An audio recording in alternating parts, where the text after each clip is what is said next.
Hello दोस्तों, आपका स्वागत है हमारे चैनल में। आज का हमारा टॉपिक है कि वेरिएबल क्या होता है। तो इस वीडियो में हम आपको बताएंगे कि what is variable and discuss it's type. हम छोटा प्रोग्राम बनाते हैं तो वेरिएबल का यूज करते हैं। विदाउट वेरिएबल हम कोई भी कॉमन प्रोग्राम नहीं बनाते। तो चलिए आइए देखते हैं। The name of memory location is called variable. It is use to store data. Variable एक मेमोरी लोकेशन है। अगर हमें कोई वैल्यू प्रिंट करवाना है तो मेमोरी में हम कुछ स्पेस चाहते हैं उस वैल्यू को प्रिंट कराने के लिए, तो वेरिएबल उसी वैल्यू के लिए मेमोरी में स्पेस ऑक्यूपाई करता है। Variable are container for storing data value like number and character. Variable का हम यूज करते हैं डाटा को स्टोर कराने के लिए। हमारे पास बहुत टाइप का डाटा होता है, लाइक इंटीजर, कैरेक्टर, फ्लोट। ये सारे डाटा को हमें स्टोर करके प्रिंट करवाना होता है। नेक्स्ट है हमारा variable are changeable, we can change during the execution. Variable का वैल्यू हमारा चेंज होते रहता है जब हम प्रोग्राम को एग्जीक्यूट करते हैं। नेक्स्ट है हमारा in C there are different type of variable, for example integer, float, character. Variable के हमारे बहुत सारे टाइप होते हैं, लाइक इंटीजर। इंटीजर क्या होता है देखते हैं। Store integer whole number without decimal such as 1 2 3 और -1 2 3। इंटीजर वेरिएबल हमारा इंटीजर नंबर को स्टोर करता है, लाइक 1 2 3, -1 2 3 या 4 5 6, जितना भी नंबर है उसे हमारा इंटीजर वेरिएबल स्टोर करता है। बट उसमें डेसिमल नहीं होना चाहिए हमारे नंबर में। वहीं बात करें फ्लोट का, store floating point number with decimal such as 19.99 और -19.99।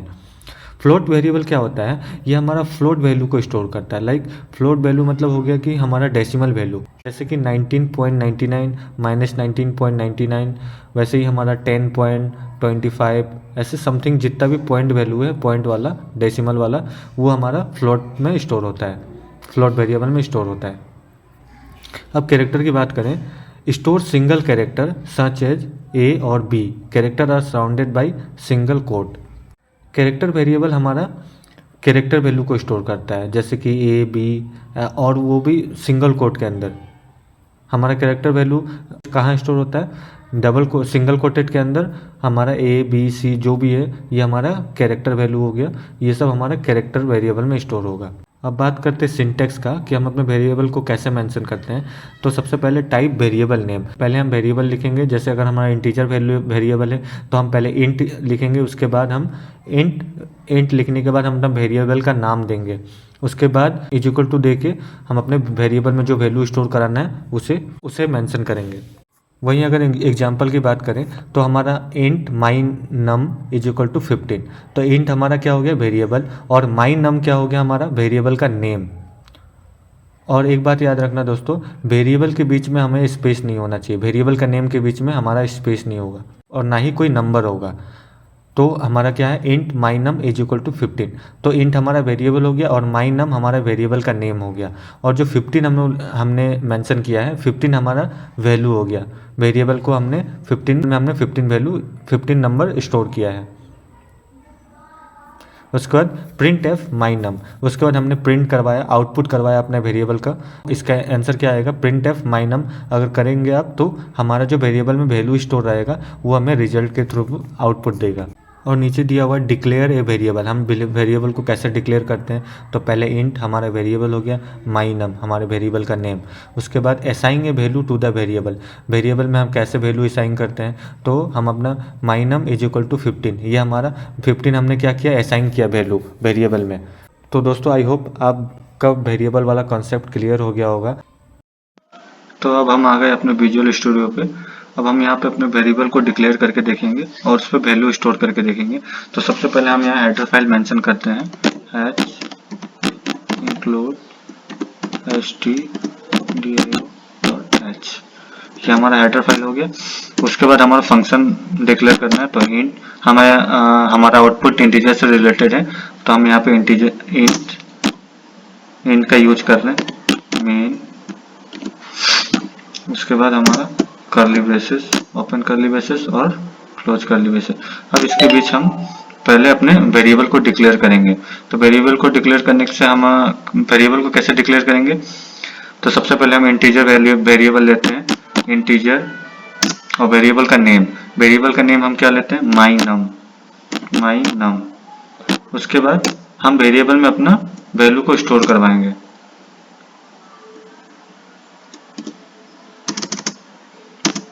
माई num is equal to value हम स्टोर कराएंगे 15 दे देते हैं। उसके बाद सेमीकोलन हमने बताया था दोस्तों आपको प्रीवियस वीडियो में कि जहां भी हमारा सी का स्टेटमेंट एंड होता है वहां पे हमें सेमीकोलन को मेंशन करना होता है। उसके बाद हमारा वेरिएबल डिक्लेयर हो गया। वेरिएबल डिक्लेयर होने के बाद हम वेरिएबल को प्रिंट करेंगे। अब प्रिंट फंक्शन का यूज किए और डबल कोटेड। आपको मैंने प्रीवियस वीडियो में बताया था कि हम प्रिंट ऐप के अंदर जो भी मैसेज लिखेंगे वो डबल कोटेड के अंदर ही मेंशन करेंगे, ठीक है। तो प्रिंट अब हमारा वैल्यू इंटीजर है, तो इंटीजर के लिए हम %d का यूज करते हैं। %d का यूज हम कब करते हैं, जब हमारा वैल्यू इंटीजर से रिलेटेड हो। अगर हमारा वैल्यू पॉइंट से रिलेटेड हो, जैसे 1.5 2.5 समथिंग डेसिमल वैल्यू से रिलेटेड हो, तो हम वहाँ पे फ्लोट वैल्यू, वो हमारा फ्लोट वेरिएबल होगा, तो हम %f का यूज करेंगे, ठीक है। तो अभी हम %d क्यों यूज किया, क्योंकि हमारा वैल्यू हमारा इंटीजर है और हमारा वेरिएबल क्या है, हमारा इंटीजर है। हमने %d का क्यों यूज किया, क्योंकि हमारा वेरिएबल इंटीजर है और हमारा वैल्यू क्या है, इंटीजर वैल्यू है, इसलिए हमने %d का यूज किया। उसके बाद हमने यहाँ सिंपल सा एक कॉमा लगाते हैं। कॉमा लगाने के बाद हम हमारा वेरिएबल को प्रिंट करना है, तो वेरिएबल का नेम लिखेंगे। वेरिएबल का नेम क्या है हमारा, माई नम, ओके। उसके बाद हमारे यहाँ सेमीकोलन के बाद हम यहाँ पे रिटर्न 0 अपने मेंशन करते हैं, रिटर्न 0, ओके। अब इसे हम प्रिंट करके देखते हैं, Ctrl+S सेव कर दिए। अब इसको रन करवा के देखते हैं।